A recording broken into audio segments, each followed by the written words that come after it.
Hey guys, it's Justin. It's been a little while since I've posted a video. I've been trying to do this video for,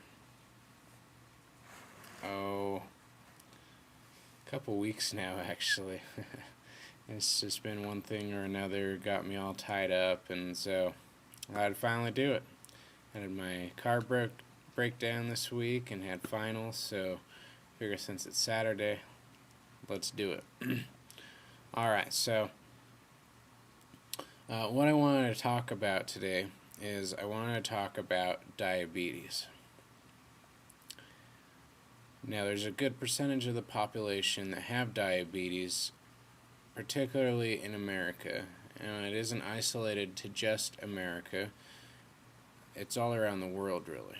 But I'd say the highest population of people that suffer from diabetes are in America.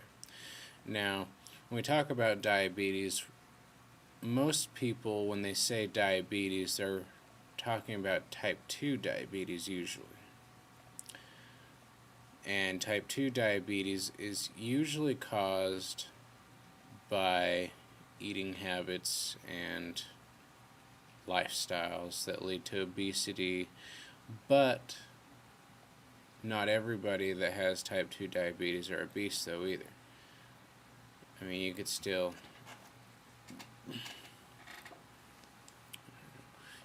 be skinny per se, but your eating habits are still causing insulin and glucose levels in your body to be thrown off. So today I wanted to cover diabetes in the scope of type 2 diabetes. Now, so you know, there is other kinds of diabetes. You have type 1 diabetes, which you are born with, and this requires you to get insulin shots or other insulin medications, and there's no way around that. It can't be cured. It could just be supplemented with, insulin.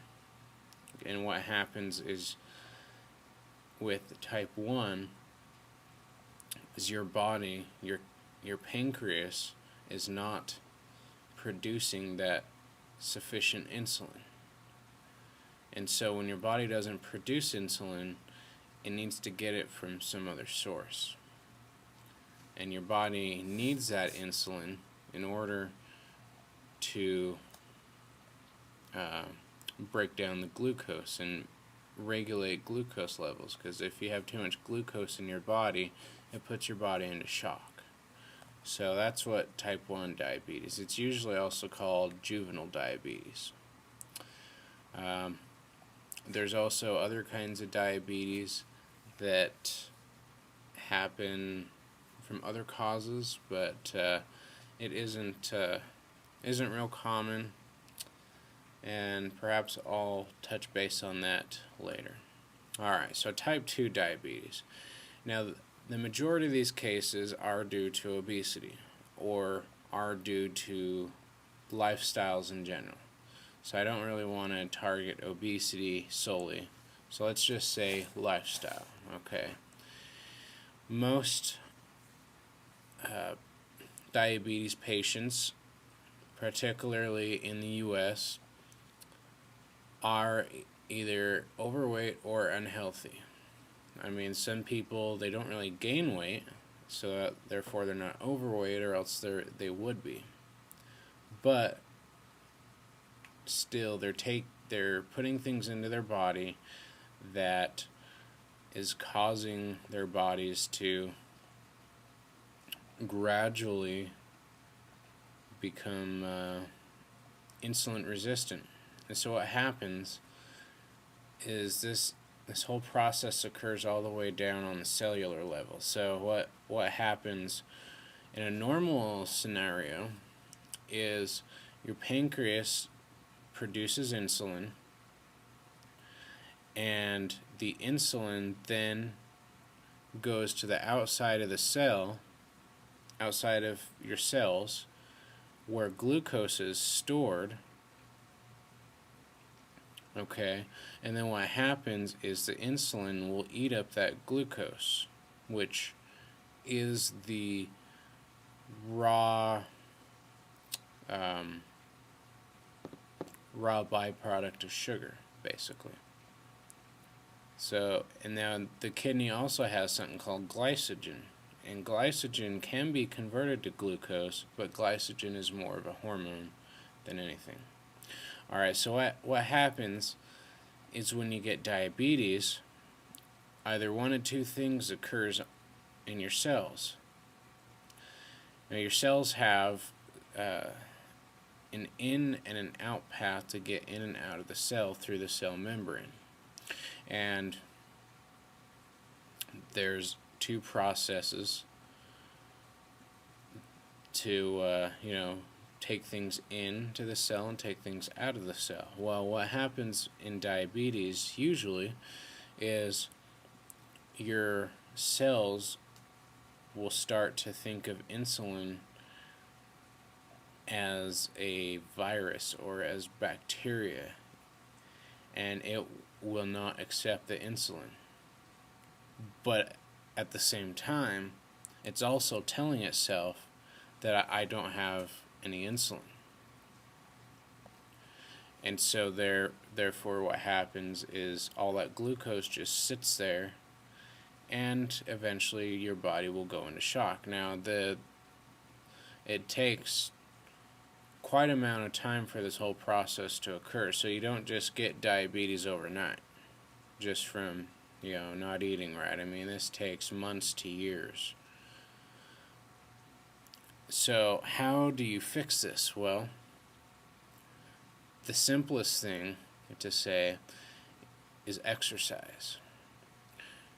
Do a good amount of cardio, do a good amount of strength training in combination with good nutrition. Alright, and I'm going to cover what good nutrition actually means in a future video, and to give you guys more of an idea of what you're looking at. But some things that you definitely want to watch out for, is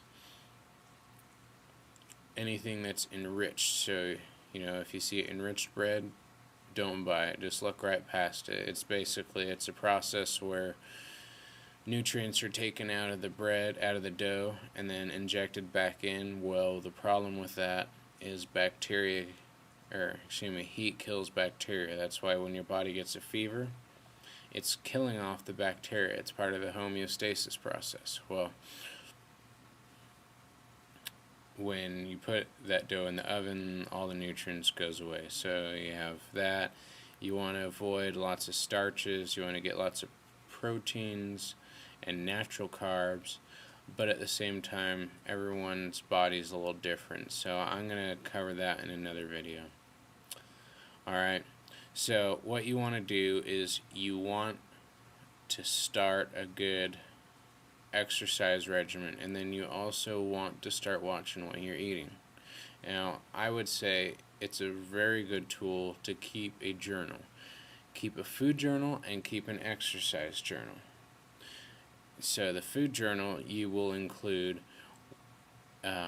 what you ate, how many calories that item was, and sometimes it's hard to get calorie amounts, and there's definitely good sites like thedailyplate.com where it helps you calculate and track your calories.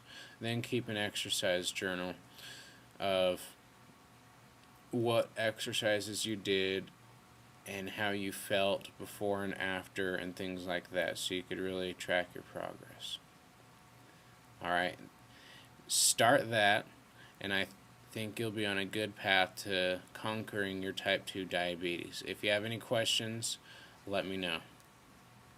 And I will see you guys next time.